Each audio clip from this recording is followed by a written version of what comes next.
and the life. No one comes to the Father but by me. John chapter 14, verse 6.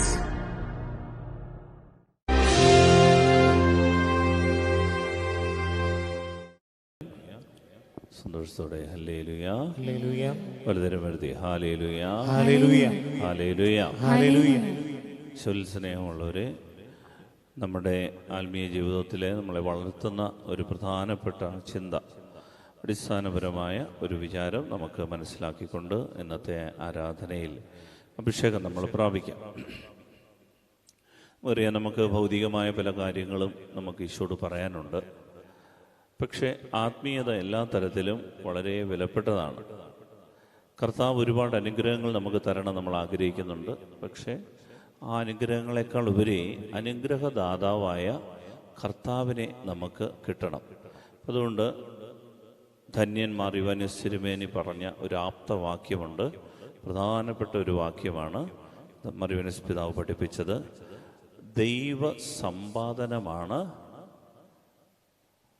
എന്തിനേക്കാൾ പ്രധാനം?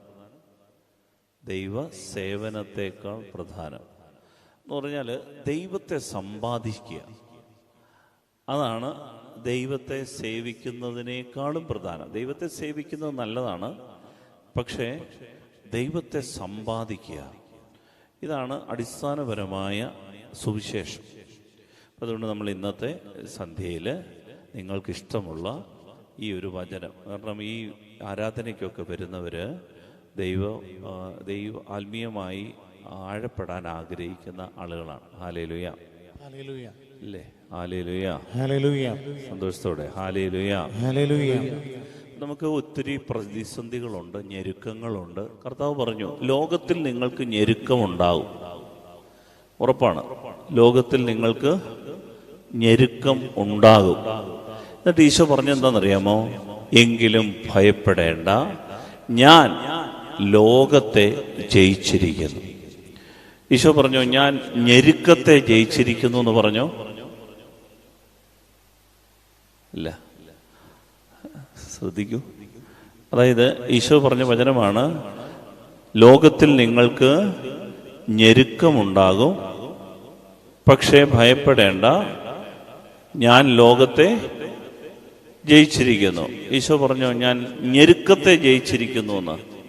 ഇല്ല, ഈശോയ്ക്ക് ഞെരുക്കം ഉണ്ടായി. ഈശോയ്ക്ക് ഞെരുക്കം ഉണ്ടായെങ്കിൽ നമുക്ക് ഞെരുക്കം ഉണ്ടാവും. അപ്പം ഈ ഞെരുക്കവും ഞരക്കവും ഒന്നും അല്ല വിഷയം, അതൊക്കെ നമ്മുടെ കൂടപ്പിറപ്പാണ്. അത് നമുക്ക് ജീവിതത്തിലുണ്ട്. ഈ ലോകമാണോ? This world is an imperfect world. ഈ ലോകത്ത് നമുക്ക് വീഴ്ചയുണ്ടാകും, അടിയുണ്ടാകും, കലഹമുണ്ടാകും, കൈയൊടിയും കാലൊടിയും, പിള്ളേർക്ക് രോഗം വരും, നമ്മുടെ ദാരിദ്ര്യം കഷ്ടപ്പാടും കൂടും, നമുക്ക് മഴക്കാലം ഉണ്ടാവും, ചൂടുകാലം ഉണ്ടാവും, നമുക്ക് പ്രതിസന്ധികളുണ്ടാവും. Hallelujah hallelujah. സന്തോഷത്തോടെ ഹല്ലേലൂയ ഹല്ലേലൂയ.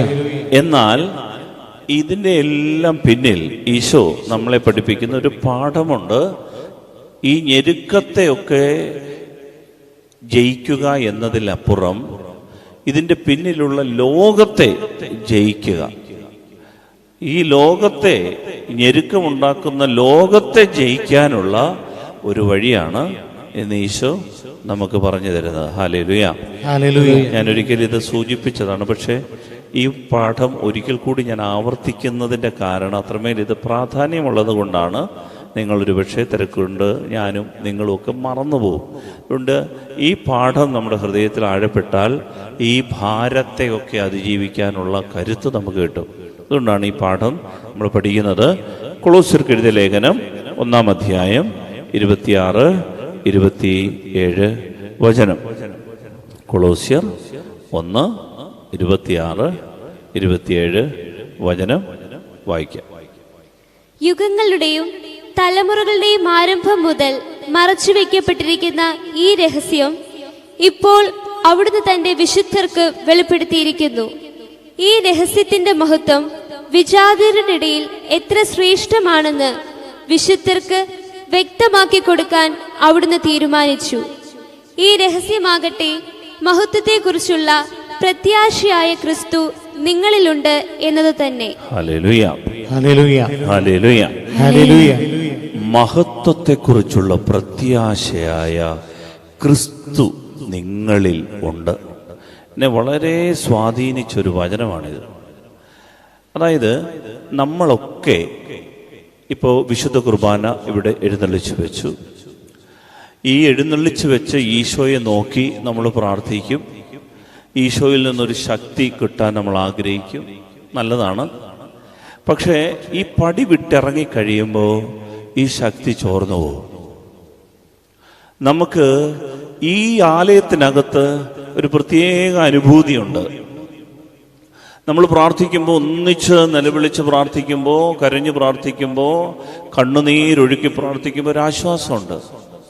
പക്ഷേ പുറമെയുള്ള ഈ ആരാധന അകത്തെ ആരാധനയാക്കണമെന്നാണ് സുവിശേഷം നമ്മളെ പഠിപ്പിക്കുന്നത്. Hallelujah, hallelujah. സന്തോഷത്തോടെ ഹല്ലേലൂയ. ഹല്ലേലൂയ. ഇല്ല എങ്കിൽ പുറമെയുള്ള ആരാധന ആശീർവാദത്തോടുകൂടി തീരും. പള്ളിയുടെ വെളിയിൽ ഇറങ്ങിക്കഴിയുമ്പോൾ നമ്മൾ ഒരിക്കലും ഈ ശക്തി അനുഭവിക്കാൻ പറ്റാതെ പോകും. അതല്ല ദൈവം ആഗ്രഹിക്കുന്നത്. ആഗ്രഹിക്കുന്നവർ പറഞ്ഞേ ഹല്ലേലൂയ, സന്തോഷത്തോട് പറ ഹല്ലേലൂയ. ഈ ശക്തി ഉള്ളിൽ അനുഭവിക്കണമെന്നാണ് ദൈവം ആഗ്രഹിക്കുന്നത്. അതാണ് ഈ വചനം. യുഗങ്ങളുടെയും തലമുറകളുടെയും ആരംഭം മുതൽ മറച്ചുവെക്കപ്പെട്ടിരുന്ന ഒരു രഹസ്യം ഇപ്പോൾ അവിടുന്ന് തന്റെ വിശുദ്ധർക്ക് ഇതാ വെളിപ്പെടുത്താൻ പോകുന്നു. ദൈവം തന്റെ വിശുദ്ധർക്ക് നമ്മൾ വെളിപ്പെടുത്തി തരാൻ പോകുന്ന ഒരു രഹസ്യമാണ്. ഈ രഹസ്യമാണ് പറയാൻ പോകുന്നത്.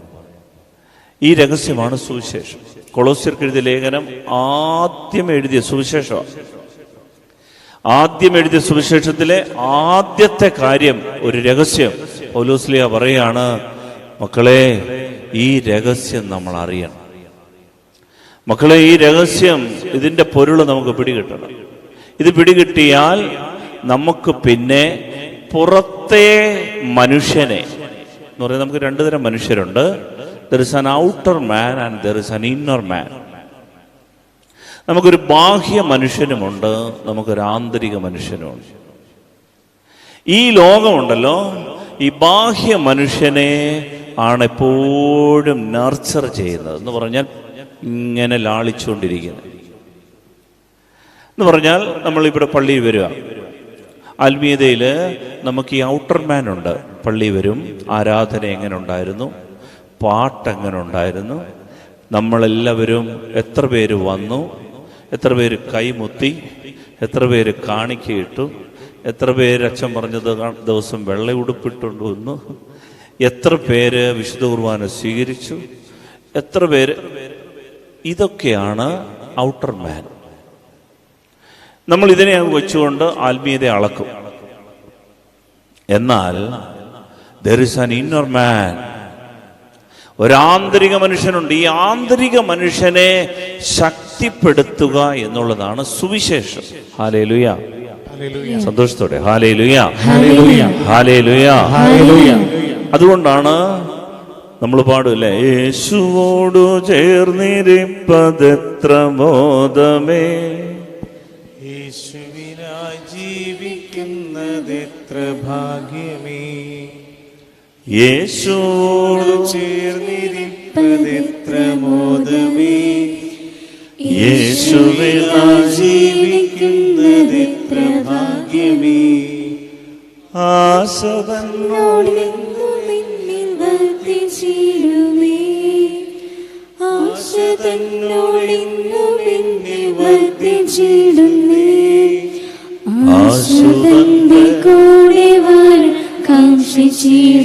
ഇതാണ് എല്ലാ ആത്മാവിന്റെ ആഗ്രഹം, ഒരാശയ. എന്തെന്നറിയാമോ?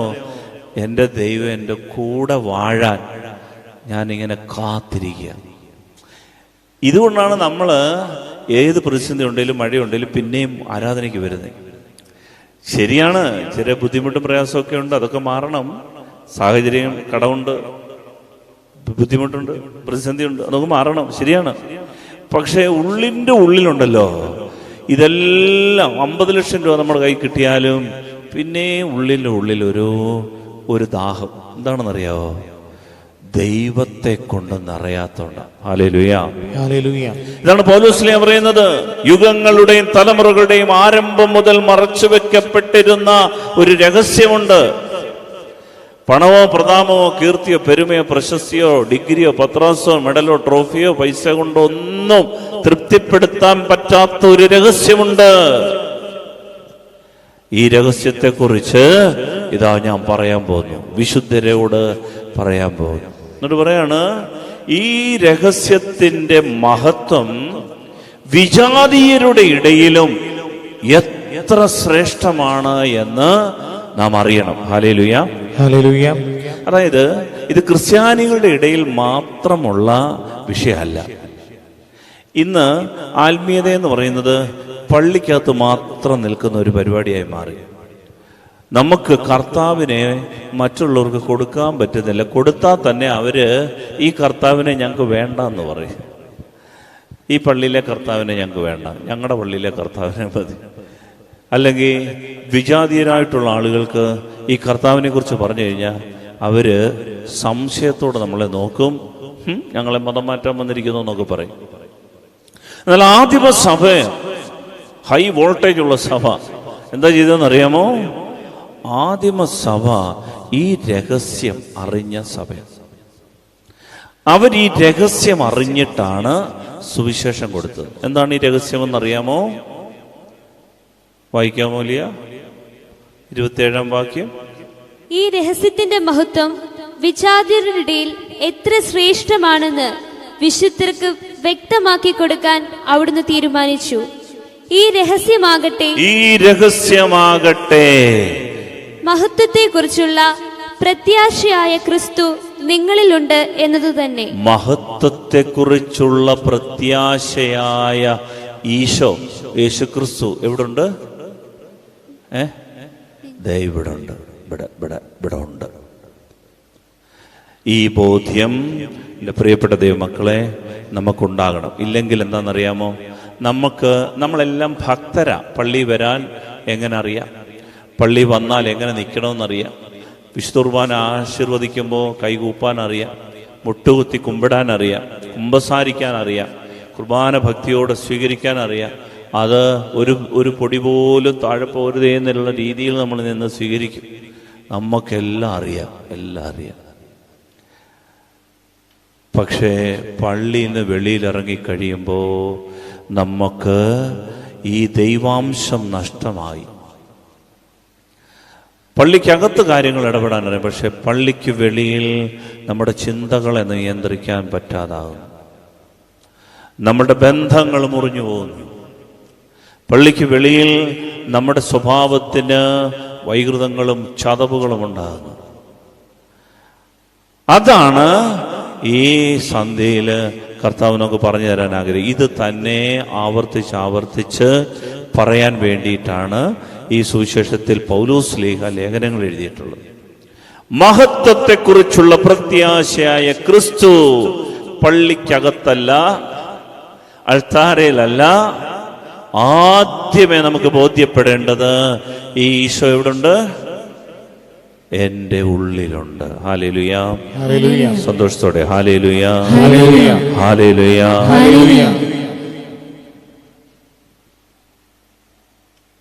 മനസത്തിൻ മണിവാതിൽ, അതറിയത്തില്ലല്ലേ?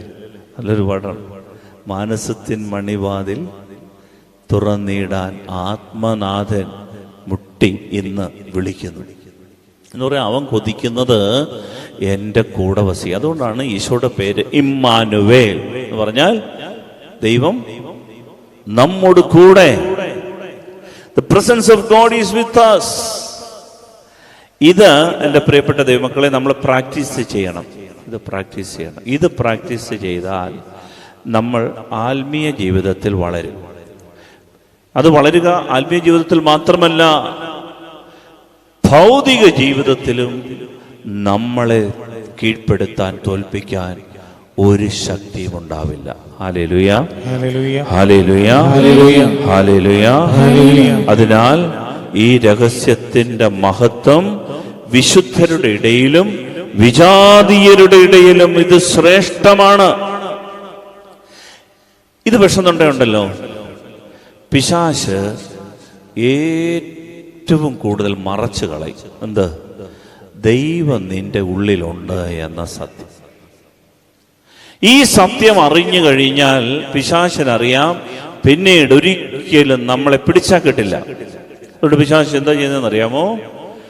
നമ്മളിൽ നിന്ന് ഈ ആന്തരിക മനുഷ്യനിൽ, എൻ്റെ ആത്മീയ മനുഷ്യനിൽ എൻ്റെ ദൈവമുണ്ട് എന്ന ബോധ്യം എന്നിൽ നിന്ന് എടുത്തു കളയും.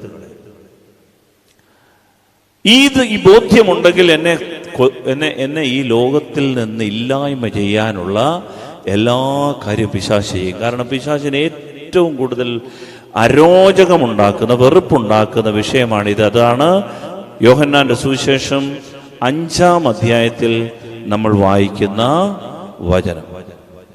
യോഹന്നാന്റെ സുവിശേഷം 5-ാം അധ്യായത്തിൽ നമ്മൾ വായിച്ചു കേൾക്കുന്നത്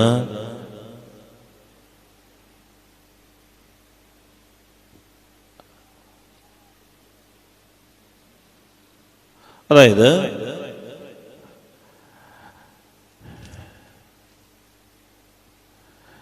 യോഹന്നാന്റെ സുവിശേഷം 5-ാം അധ്യായം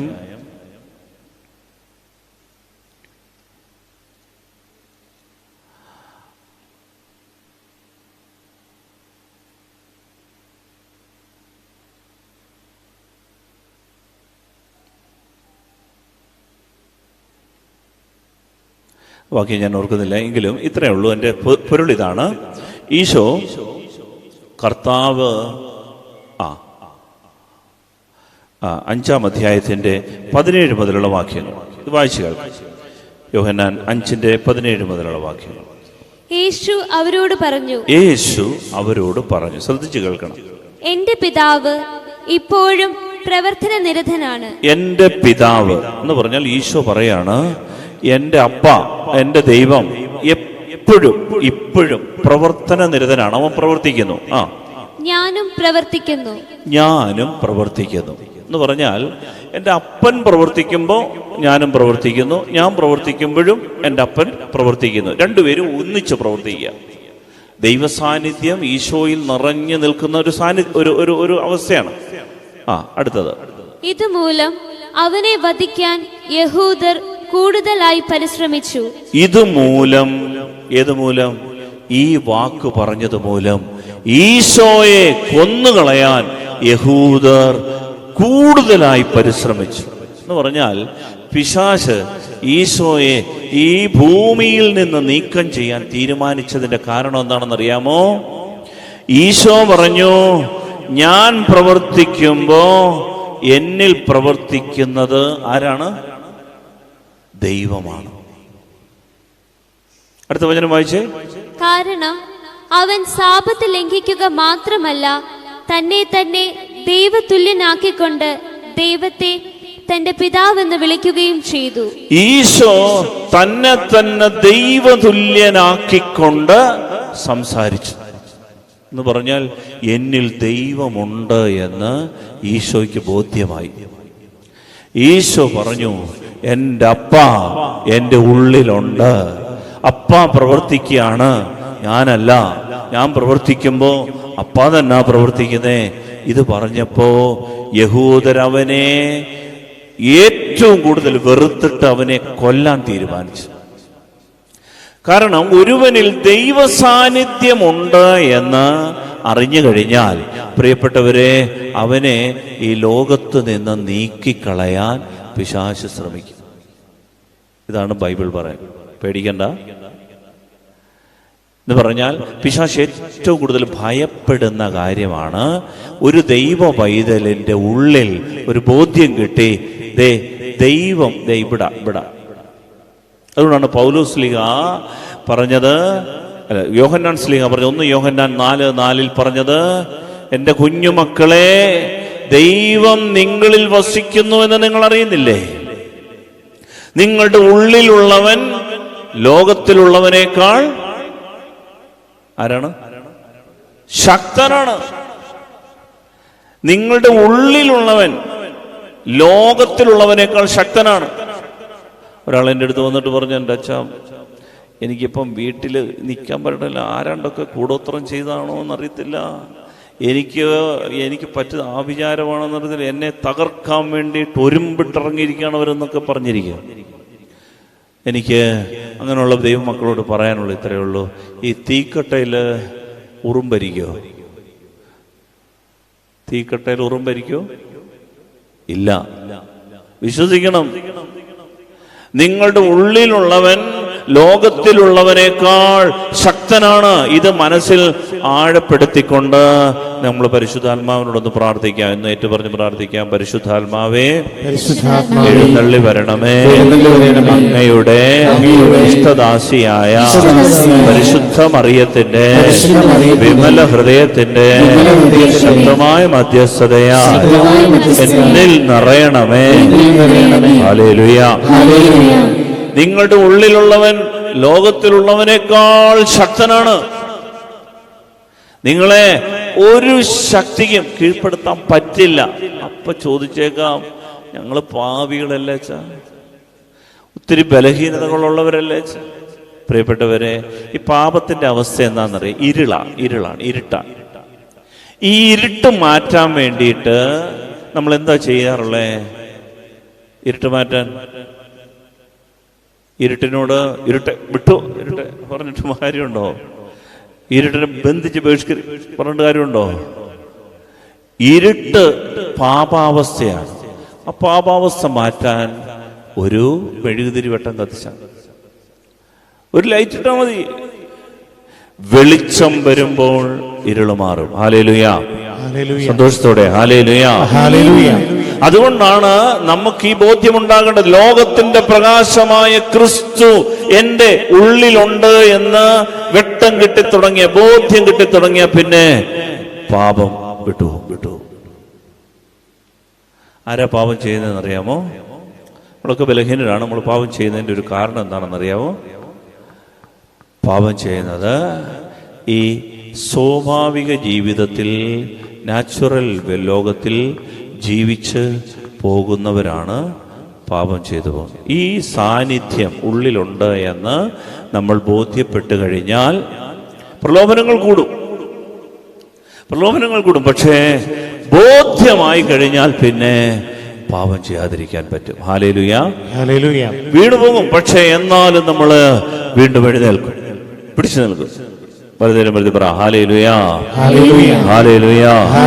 അതുകൊണ്ട് സുവിശേഷം എന്ന് പറയുന്നത് നമ്മുടെ കർത്താവ് നമ്മുടെ ഉള്ളിലുണ്ട് എന്ന് നമ്മൾ അറിയണം. You are the temple of God. നിങ്ങൾ ദൈവത്തിന്റെ ആലയങ്ങളാണ്. ദൈവത്തിന്റെ ദൈവത്തെ കൊണ്ടു നടക്കുന്നവരാ നമ്മൾ. ഇത് മനസ്സിലാകാത്തിടത്തോളം കാലം നമ്മൾ ഇങ്ങനെ അലഞ്ഞു തിരിഞ്ഞ് നടക്കും. ഹല്ലേലൂയ. സന്തോഷത്തോടെ പറ ഹല്ലേലൂയ.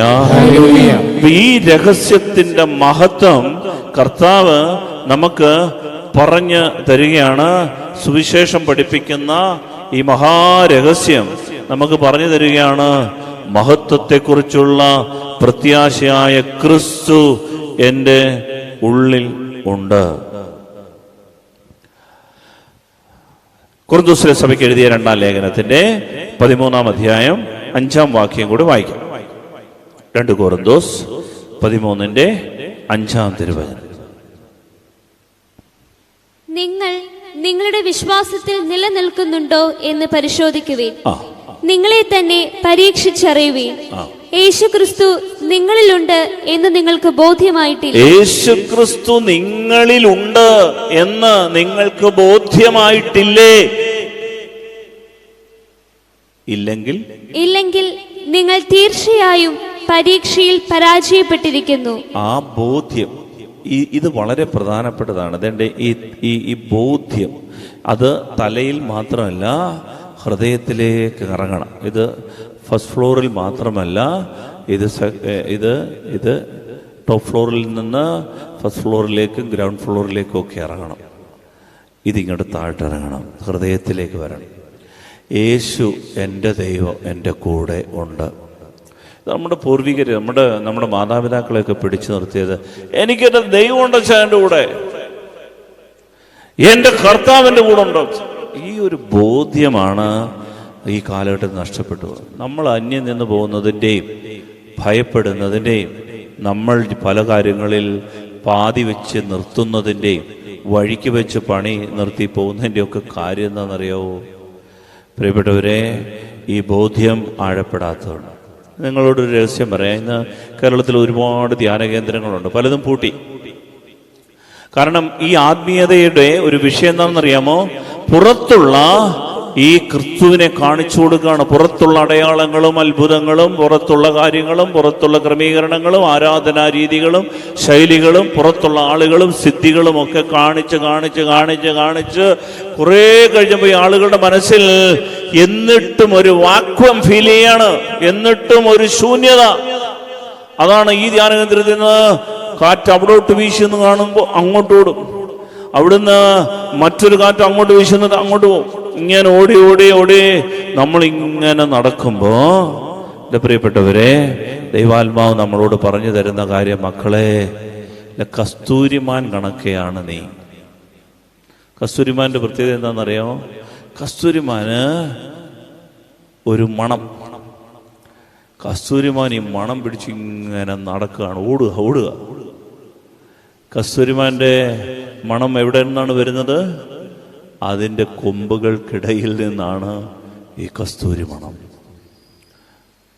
നമ്മുടെ ഉള്ളിലാണ് ഈ വലിയ ശക്തി അടങ്ങിയിരിക്കുന്നത്.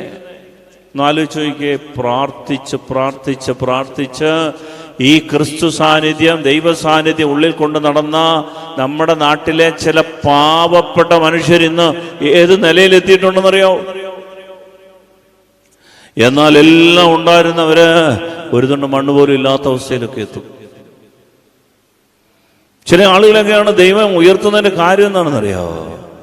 അവരുടെ കുടുംബ മഹിമയോ പത്രാസോ കഴിവുകളോ വെച്ചൊന്നുമല്ല, മറിച്ച് അവരുടെ ഉള്ളിൽ അവര് സർവശക്തനായ പ്രപഞ്ചത്തിന്റെ നാഥനായ സകലത്തിന്റെയും ഉടയവനായ ദൈവത്തെ ഹൃദയത്തിൽ പൂജിക്കാൻ ആരംഭിച്ചു. ഹല്ലേലൂയ, സന്തോഷത്തോടെ ഹല്ലേലൂയ, ഹല്ലേലൂയ.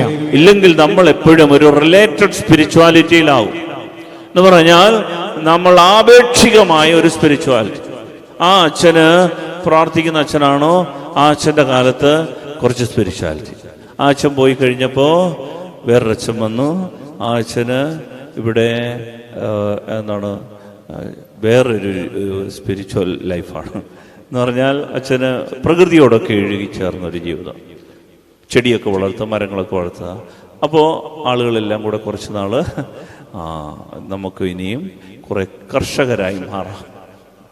വേറൊരച്ഛൻ വരുമ്പോഴത്തേന് അച്ഛന് ഇതിനോടൊന്നും താല്പര്യമില്ല, അച്ഛന് വായനകൾ മാത്രമാണ്, പുസ്തകങ്ങൾ. അപ്പോൾ കുറേ പള്ളിയിൽ കുറേ അറിവ് കിട്ടിയ പ്രഗത്ഭരായ പ്രസംഗകരായി മാറും. എന്ന് പറഞ്ഞാൽ പ്രിയപ്പെട്ടവരെ, നമ്മളുടെ സ്പിരിച്വാലിറ്റി ആപേക്ഷികമാകും, റിലേറ്റീവാകും. മറിച്ച് നമ്മുടെ ഉള്ളിൽ ഈ ക്രിസ്തു സാന്നിധ്യം നമ്മൾ തന്നെ പ്രാക്ടീസ് ചെയ്താൽ, ഇതാണ് സുവിശേഷം. അതുകൊണ്ടാണ് പത്രോസ് 1 പത്രോസ് 4 അധ്യായത്തിന്റെ 1 പത്രോസ് 3 അധ്യായം, പത്രോസിന്റെ 1 ലേഖനം 3 അധ്യായത്തിന്റെ 15 വാക്യം. ക്രിസ്തുവിനെ കർത്താവായി നിങ്ങളുടെ ഹൃദയത്തിൽ പൂജിക്കുവിൻ. ക്രിസ്തുവിനെ കർത്താവായി എവിടെ പൂജിക്കണം? ഹൃദയത്തിൽ. ഈ ഒരു ബോധം ആഴപ്പെടാനായിട്ട് നമ്മൾ പ്രാർത്ഥിക്കണം. Hallelujah, hallelujah. നമ്മൾ ഒത്തിരി പ്രവർത്തിക്കുന്നവരാണ്, ഒത്തിരി ചാരിറ്റി ചെയ്യുന്നവരാണ്, ഓടി നടന്ന് ഒത്തിരി നന്മ ചെയ്യുന്നവരാണ്, ഒത്തിരി ആശയങ്ങൾ നമുക്കുണ്ട്, നല്ലതാണ്. പക്ഷേ നമ്മൾ പാപത്തിൽ വീണുപോകും. അതിനെക്കുറിച്ച് പറയുന്നത് ഇങ്ങനെയാണ്: falling into sin is the byproduct of your natural life.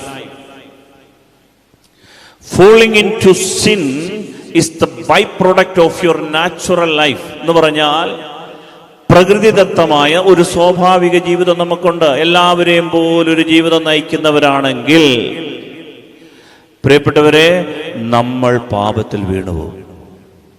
എന്നാൽ നമുക്കൊരു സൂപ്പർ നാച്ചുറൽ ലൈഫ് ഉണ്ട്. ക്രിസ്തീയ ജീവിതം എന്ന് പറയുന്നത് 3 സൂപ്പർ നാച്ചുറൽ രഹസ്യങ്ങളിൽ അടിയുറച്ചതാണ്. മറക്കരുത്. ക്രിസ്തീയ ജീവിതം എന്ന് പറയുന്നത് അതിസ്വാഭാവികമായ 3 രഹസ്യങ്ങളെ കൊണ്ട് നിറഞ്ഞതാണ്. ഒന്ന്, യേശു ക്രിസ്തുവിന്റെ ജനനം. അതീന്ദ്രിയമായ അതിസ്വാഭാവികമായ ഒരു ജീവിതമാണ്. അത് സ്വാഭാവികമായ ജീവിതമല്ല. പരിശുദ്ധാത്മാവ് കന്യകയുടെ ചെവിയിലൂടെ അവളുടെ ഉദരത്തിൽ പ്രവേശിച്ചു. വചനം കേട്ട് അവൾ പരിശുദ്ധാത്മാവിൽ നിറഞ്ഞ് ഗർഭിണിയായി. അതാണ് അതിസ്വാഭാവികമായ ഒന്നാമത്തെ രഹസ്യം. 2, യേശുക്രിസ്തുവിന്റെ ഉത്ഥാനം. ഇതുവരെ ഒരു മനുഷ്യനും മരണത്തിൽ നിന്ന് ജീവനിലേക്ക് വന്നിട്ടില്ല, ജീവിതത്തിലേക്ക് വന്നിട്ടുണ്ട്. ലാസറും നയീമിന്റെ വിധവയുടെ മകനുമൊക്കെ അങ്ങനെ വന്നിട്ടുള്ളവരാ. പക്ഷേ യേശുക്രിസ്തുവിന്റെ ഉത്ഥാന ശരീരം പോലെ, ഉദ്ധിത ശരീരം പോലെ ആരും ഇതുവരെ വന്നിട്ടില്ല. അതാണ് രണ്ടാമത്തെ അതിസ്വാഭാവികമായ രഹസ്യം ക്രിസ്തീയ സമൂഹത്തിന്റെ ഉത്ഥാനം, ഉയർപ്പ്. ഇങ്ങനൊരവസ്ഥയുണ്ട്. 3, യേശുക്രിസ്തുവിന്റെ 2ാം വരവ്. മേഘങ്ങളിൽ അവൻ പ്രത്യക്ഷനാകും. ഇത് അതിസ്വാഭാവികമായ മറ്റൊരു ജീവിതമാണ്. പ്രിയപ്പെട്ടവരെ, ഈ സൂപ്പർ നാച്ചുറൽ രഹസ്യങ്ങളാണ് നമ്മളെ ഉയർത്തുന്നത്. ഈ കൃപയുടെ യുഗത്തിൽ, പുതിയ നിയമത്തിൽ, യേശുക്രിസ്തുവിന്റെ വരവിന് ശേഷം നമുക്ക് ജീവിക്കേണ്ടത് അതീന്ദ്രിയമായ അതിസ്വാഭാവികമായ ശക്തി കൊണ്ടാണ്. ആദിമസഭയിൽ അതുകൊണ്ടാണ് ആളുകളെ തൊട്ടപ്പോ അവരിൽ നിന്ന് ശക്തി പുറപ്പെട്ട് അനേകർ സൗഖ്യപ്പെട്ടു, വിടുതൽ നേടി. നമ്മൾ സ്വാഭാവികമായി ജീവിച്ച് അന്യം നിന്ന് പോകുന്നതിന്റെ കാര്യം അതാ. സ്വാഭാവികമായിട്ട് ജീവിച്ചാൽ വഴുക്കലുള്ള വരമ്പത്തൂടെ നടന്നാൽ തെന്നി വീഴും. എന്നാൽ ക്രിസ്തീയ ജീവിതം എന്ന് പറയുന്നത് അതിസ്വാഭാവികമായ ദൈവീക ജീവന്റെ ശക്തിയുടെ ജീവിതം. അതുകൊണ്ടാണ് ഈ പ്രപഞ്ചത്തിന്റെ നാഥനായ ക്രിസ്തു എവിടെയുണ്ട്? നിങ്ങളുടെ ഉള്ളിലുണ്ട്. നമ്മളെ നോക്കി ദൈവം പറയുന്നത് എന്താണെന്നറിയാമോ? യെശയ്യായുടെ പുസ്തകം 8-ാം അധ്യായം 18-ാം തിരുവചനത്തിൽ പറയും, നമ്മളുടെ കുടുംബം തന്നെ അത്ഭുതവും അടയാളവുമായി മാറണം. ഇതാണ് ദൈവം ആഗ്രഹിക്കുന്നത്. യെശയ്യായുടെ പുസ്തകം 8-ന്റെ 18-ാം വാക്യം വായിക്കാമോ? ഞാനും കർത്താവ് എനിക്ക് നൽകിയ സന്താനങ്ങളും എന്ന് പറഞ്ഞാൽ ഞാനും എന്റെ വീടും.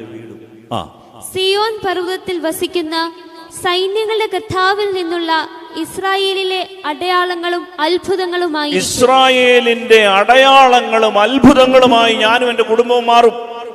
കാരണം എന്താണെന്നറിയാമോ? സിയോനിൽ വസിക്കുന്ന ദൈവം എൻ്റെ ഇടയിൽ, എൻ്റെ കൂടെ വസിക്കുന്നു. എൻ്റെ ദൈവം എൻ്റെ കൂടെ വസിച്ചാൽ ഞാനൊരു മിറക്കിളായി മാറും, ഒരു അത്ഭുതമായി മാറും. ഞാൻ അത്ഭുതം തിരഞ്ഞ് അങ്ങനെ പല സ്ഥലങ്ങളിൽ പോകണ്ട, കാലുപുള്ളി നടക്കണ്ട. ഞാൻ തന്നെ ഒരു അത്ഭുതമായി മാറും. ദൈവം ഇവിടെ ഉണ്ട് എന്ന് കുഞ്ഞുങ്ങളെ പരിശീലിപ്പിച്ചു. എന്തുകൊണ്ട് നമ്മുടെ കുഞ്ഞുങ്ങൾ +2 വരെ ധൂപക്കുറ്റിയൊക്കെ എടുത്ത് മെഴുകുതിരിയൊക്കെ പിടിച്ച് പറവാസമൊക്കെ ആട്ടി കണ്ടു കഴിഞ്ഞാൽ മാലാക കുഞ്ഞ് കണക്കെ ഉപ്പായൊക്കെ ഇട്ടുകൊണ്ട് അവൻ ഇങ്ങനെ കുർബാനയ്ക്ക് കൂടും. അത് കഴിഞ്ഞ് ഡിഗ്രിക്ക് അവൻ പോകും, ഒരു സ്റ്റഡി ക്ലാസ് കേൾക്കും.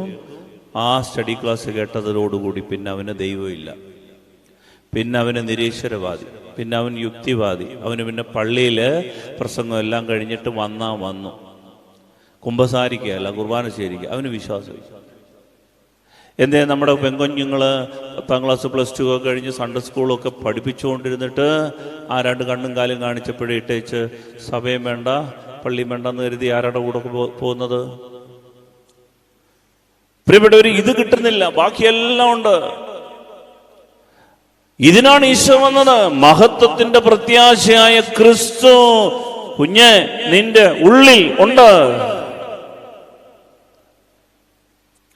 മഹത്വത്തിന്റെ പ്രത്യാശയായ ക്രിസ്തു നിന്റെ ഉള്ളിൽ ഉണ്ട്.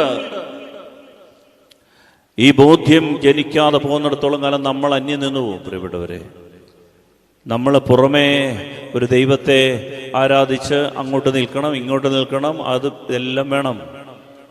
ലിറ്റർജി വേണം, ആരാധനാക്രമം വേണം, നമ്മൾ കൈകൂപ്പി നിൽക്കണം, മുട്ടുകുത്തണം, അതിൻ്റെ ക്രിയകള്, അതിൻ്റെ അനുഷ്ഠാനങ്ങള്, അനുഷ്ഠാന വിധികള്, സജ്ജീകരണമായ വലിയ മാളിക മുറി എല്ലാം നമുക്ക് വേണം.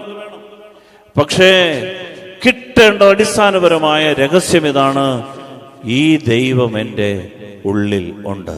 You are the temple of God. അങ്ങനെയെങ്കിൽ ഈ ദൈവം എന്നിൽ പ്രവർത്തിക്കുക. ആരാണ് ഈ ദൈവം എന്നറിയാമോ? യെശയ്യായുടെ വെളിപാടിന്റെ പുസ്തകം 1-ാം അധ്യായം 5-ാം വാക്യത്തിലുണ്ട്. വെളിപാട് 1:5 വായിക്കാമോ? ആരാണ് ഈ ദൈവം? വിശ്വസ്ത സാക്ഷിയും മൃതരിൽ നിന്നുള്ള ആദ്യജാതനും ഭൂമിയിലെ രാജാക്കന്മാരുടെ അധിപതിയുമായ യേശുക്രിസ്തുവിൽ നിന്നും നിങ്ങൾക്ക് കൃപയും സമാധാനവും. അതായത് യോഹന്നാൻ ശ്ലീഹ പറയാണ്, വിശ്വസ്ത സാക്ഷിയും മൃതരിൽ നിന്നുള്ള ആദ്യജാതനും ഭൂമിയിലെ രാജാക്കന്മാരുടെ അധിപതിയുമായ യേശുക്രിസ്തു. ആരാണ് യേശു? ഭൂമിയിലെ സകല പ്രധാനമന്ത്രിമാരെക്കാളും രാജാക്കന്മാരെക്കാളും മുൻപന്തിയിൽ നിൽക്കുന്ന മുന്തിയ എന്റെ കർത്താവ്. അവൻ എവിടുണ്ട്? എന്റെ ഉള്ളിലുണ്ട്. അങ്ങനെയെങ്കിൽ അവൻ പോയി നമ്മളിങ്ങനെ പോയി എരന്ന് ജീവിക്കേണ്ടവരാണോ? മറ്റുള്ളവർ മുമ്പിൽ കൈ നീട്ടേണ്ടവരാണോ? പ്രിയപ്പെട്ടവരെ, ഈ ഒരു കൃപ കിട്ടാൻ വേണ്ടി പ്രാർത്ഥിക്കണം. മരിക്കുന്നതിന് മുൻപ് ഈ ദൈവത്തെ ഇവിടെ അനുഭവിക്കാൻ നമുക്ക് സാധിക്കും. ഇതാണ് നമ്മൾ മനസ്സിലാക്കേണ്ട അടിസ്ഥാന സത്യം. 82-ാം സങ്കീർത്തനത്തിൽ നമ്മളെക്കുറിച്ച് ദൈവത്തിൻ്റെ വചനം എന്താ പറയുന്നത് അറിയാമോ? 82-ാം സങ്കീർത്തനത്തിൻ്റെ അതിൻ്റെ 6-ാം വാക്യം. ഭൂമിയുടെ അടിസ്ഥാനങ്ങൾ ഇളകിയിരിക്കുന്നു. ഞാൻ പറയുന്നു, നിങ്ങൾ ദൈവങ്ങളാണ്, നിങ്ങൾ എല്ലാവരും അത്യുന്നതന്റെ മക്കളാണ്. ദൈവം പറയാണ്. ദൈവം അതിൻ്റെ 1-ാം വാക്യം 2-ാം വാക്യത്തിൽ പറയുന്നുണ്ട്, ദൈവം സ്വർഗീയ സഭയിൽ ഇരുന്നു കൊണ്ട് നമ്മളെ ന്യായം വിധിച്ചുകൊണ്ട് പറയുന്ന കാര്യമാണ്. ദൈവം പറയാണ്, ഞാൻ പറയുന്നു നിങ്ങൾ ദൈവങ്ങളാണ്. ദൈവം പറയാ നമ്മളെ നോക്കി, നമ്മൾ ആരാ?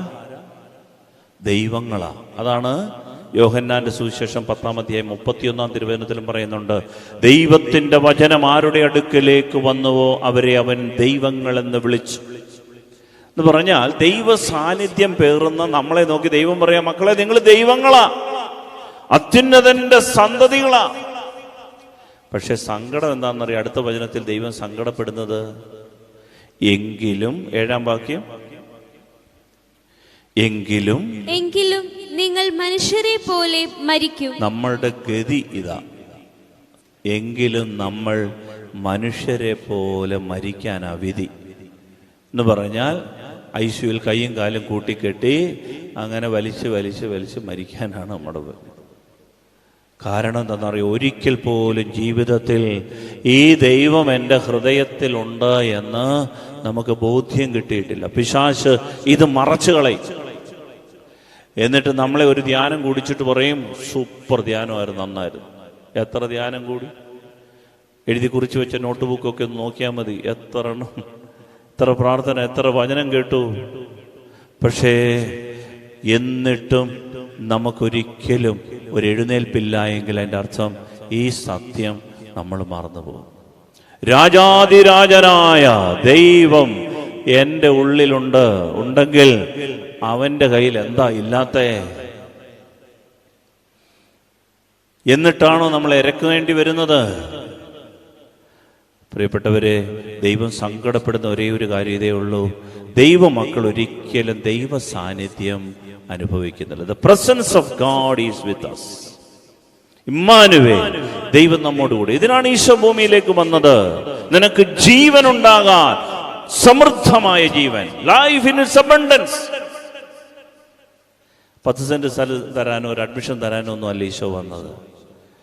ഇതിനാണ് ഈശോ വന്നത്. നിന്റെ കൂടെ ഇറങ്ങി നിന്ന് പ്രവർത്തിക്കാൻ ദൈവം കൊതിക്കുന്നു.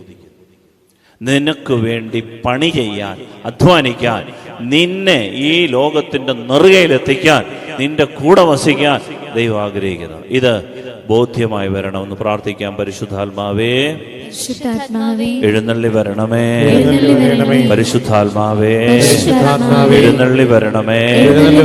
അവിടുത്തെ ഇഷ്ടദാസിയായ പരിശുദ്ധ മറിയത്തിന്റെ വിമല ഹൃദയത്തിന്റെ ശക്തമായ മധ്യസ്ഥതയാ ഞങ്ങളിൽ നിറയണമേ. ഹല്ലേലൂയ.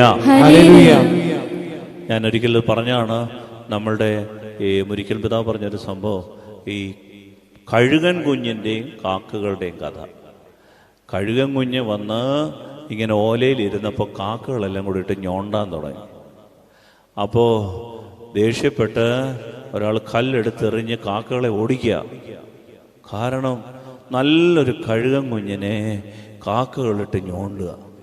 അപ്പോൾ മറ്റൊരാൾ പറഞ്ഞു, എറിയണ്ട, അത് കഴുകൻ്റെ പ്രശ്നമാണ്. കഴുകൻ്റെ പ്രശ്നമാണ് ഈ ഞോണ്ട് കിട്ടാൻ കാര്യം. കാരണം കഴുകൻ പറക്കേണ്ടത് എവിടെയാ? ആകാശങ്ങളുടെ അറ്റങ്ങളിൽ, മേഘങ്ങൾക്കിടയിൽ കൂട് കെട്ടേണ്ട കഴുകൻ താഴെ ഈ തെങ്ങോലെ വന്നിരുന്നുകൊണ്ടല്ലേ ഞോണ്ട് കിട്ടുന്നേ. ഇതുപോലെ ക്രിസ്ത്യാനി. പ്രിയപ്പെട്ടവരെ, നമ്മൾ ദൈവത്തെ വഹിക്കേണ്ടവരാ. ക്രിസ്റ്റോഫർ എന്ന് പറഞ്ഞാൽ ക്രിസ്റ്റോഫരെ, ദൈവത്തെ വഹിക്കുന്നവൻ, ദൈവത്തെ വഹിക്കുന്നവൻ. സെറാഫിൻ മാലാഖയെ കുറിച്ചൊക്കെ എങ്ങനെ പറയും? പ്രകാശവാഹകനാ, പ്രകാശത്തെ വഹിക്കുന്നവൻ. അതുകൊണ്ടാണ് ഈശോ പറഞ്ഞു, ഞാൻ ലോകത്തിന്റെ പ്രകാശമാ. അടുത്ത വചനം, നിങ്ങൾ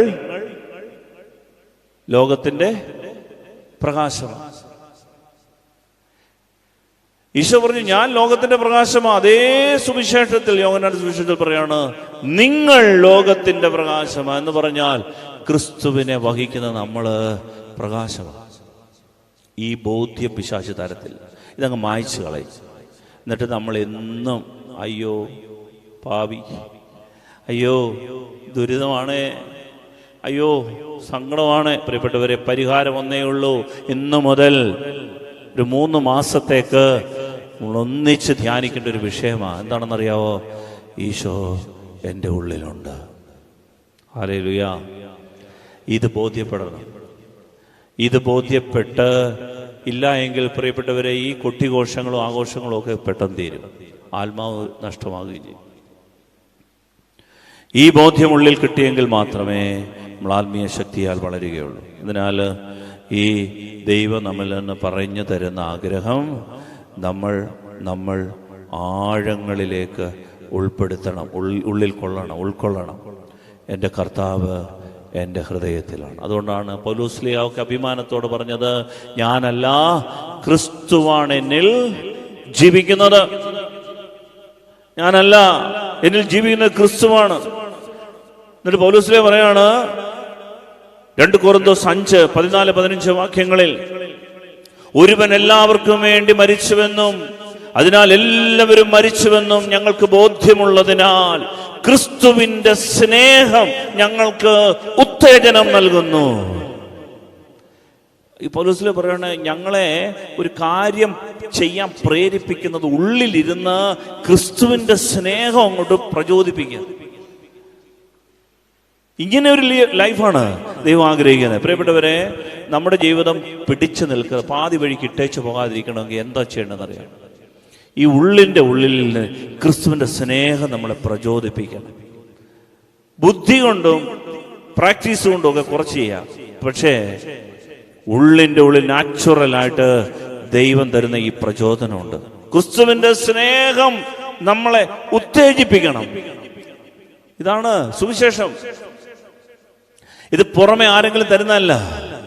ഉള്ളിൽ നിന്നൊരുവന് എന്ന് ഇത് കണ്ടെത്താൻ പറ്റുന്നു, അന്ന് മാത്രമേ അവന് ജീവിതം വിജയിപ്പിക്കാൻ പറ്റൂ. വീണ്ടും കൊളോസ്യർക്ക് എഴുതിയ ലേഖനം 1:29 പൗലോസ്ലീഹ പറയാണ്, ഈ ലക്ഷ്യം പ്രാപിക്കുന്നതിന് വേണ്ടി അത്രേ. എന്ത് ഈ ലക്ഷ്യം എന്ന് പറഞ്ഞാൽ? ഈ സുവിശേഷം, ഞാൻ ഈ പറഞ്ഞ ഈ സുവിശേഷം, ക്രിസ്തു നിങ്ങളിൽ ഉണ്ട് എന്ന രഹസ്യം എല്ലാവരോടും പറയുക. എല്ലാ മതങ്ങളും അംഗീകരിക്കുന്ന കാര്യം അതാണ്. എല്ലാവരും ആഗ്രഹിക്കുന്ന ഒരു കാര്യം. നമുക്കറിയാം, ഹൈന്ദവ സഹോദരങ്ങൾ മല കയറുമ്പോൾ അവർ പാടുന്നത് എന്താണെന്നറിയാമോ? സ്വാമി തിന്തകത്തോ അയ്യപ്പ തിന്തകത്തോ. എന്താ അതിൻ്റെ അർത്ഥം? സ്വാമി നിന്റെ അകത്ത, അയ്യപ്പൻ നിന്റെ അകത്ത. അത് പറഞ്ഞാണ് തിന്തകത്വമായി എന്ന് പറഞ്ഞാൽ അവരുടെ പോലും ചിന്തയിൽ ഈ ദൈവം ഉള്ളിലാണ് എന്നൊരു ബോധ്യം. എല്ലാം മനുഷ്യനെ സ്വാധീനിക്കുന്ന സുവിശേഷം ഇതാണ്. ക്രിസ്തു നിങ്ങളുടെ ഉള്ളിലാണ്. എല്ലാവരിലും ക്രിസ്തു ഉണ്ട്. ഈ ക്രിസ്തു ബോധം പുറത്തെത്തിക്കുന്നതാണ് പ്രിയപ്പെട്ട നമ്മുടെ വിജയം. പുറമേ അല്ല, എൻ്റെ ഉള്ളിൽ ക്രിസ്തു ഉണ്ട്. അതുകൊണ്ടാണ് പൗലോസ് പറഞ്ഞ കൊലോസ്യർ 1:29 ഈ ലക്ഷ്യം പ്രാപിക്കുന്നതിന് വേണ്ടി അത്രേ അവൻ എന്നിൽ ശക്തിയായി ഉണർത്തുന്ന ശക്തി കൊണ്ട് ഞാൻ കഠിനമായി അധ്വാനിക്കുന്നത്. പൗലോസ്ലീഹ പറയാണ്, പൗലോസ്ലീഹ ഈ സുവിശേഷം കൊടുക്കുന്നത്, ഈ ജീവിക്കുന്നത്, ഇങ്ങനെ സാക്ഷ്യമാകുന്നത്, അനേക സഭകൾ സ്ഥാപിക്കുന്നതിൻ്റെ കാരണം എന്താണെന്നറിയാമോ?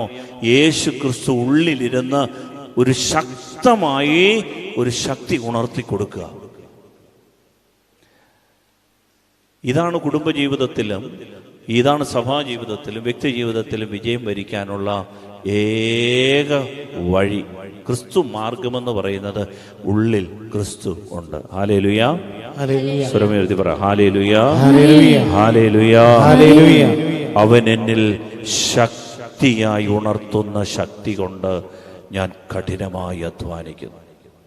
പൗലോസിലേക്ക് പിന്നെ അലസനായിട്ട് മടിയനായിട്ടിരിക്കാൻ പറ്റില്ല. ആർക്കും അലസതയും മടിയും പറ്റില്ല. എന്താണെന്നറിയാമോ? ശക്തമായിട്ട് ദൈവം ഉണർത്തുന്ന ഒരു ശക്തി ഉള്ളിൽ നിന്ന് വരും. അപ്പോൾ പിന്നെ നമുക്ക് പരാതിയില്ല, പഴിപറച്ചിലില്ല, പേപറച്ചിലില്ല, കുറ്റപ്പെടുത്തലുകളില്ല. ദൈവം ഉണർത്തുന്ന ശക്തിയോട് ജീവിക്കും. നമുക്ക് വിജയം വരിക്കാൻ പറ്റും. ശ്രേഷ്ഠമായൊരു ജീവിതം ഈ ലോകത്ത് കാഴ്ചവെക്കാൻ പറ്റും. അതുകൊണ്ട് ഉള്ളിലെ ഈ ശക്തിയെ നമ്മൾ ഏറ്റെടുത്ത് പ്രാർത്ഥിക്കണം. മഹത്വത്തിന് എന്നേറ്റ് പറയാം. മഹത്വത്തിന്റെ പ്രത്യാശയായ ക്രിസ്തു എന്റെ ഉള്ളിലുണ്ട്. മഹത്വത്തിന്റെ പ്രത്യാശയായ ക്രിസ്തു എന്റെ ഉള്ളിലുണ്ട്. മഹത്വത്തിന്റെ പ്രത്യാശയായ ക്രിസ്തു എന്റെ ഉള്ളിലുണ്ട്. Hallelujah, hallelujah, hallelujah. നമുക്ക് എഴുന്നേറ്റ് നിന്ന് ആശീർവാദത്തിന് വേണ്ടി ഒരുങ്ങാം. ഹൃദയത്തിൽ ഈ ഒരു ധ്യാനം മനസ്സിലേക്കൊന്ന്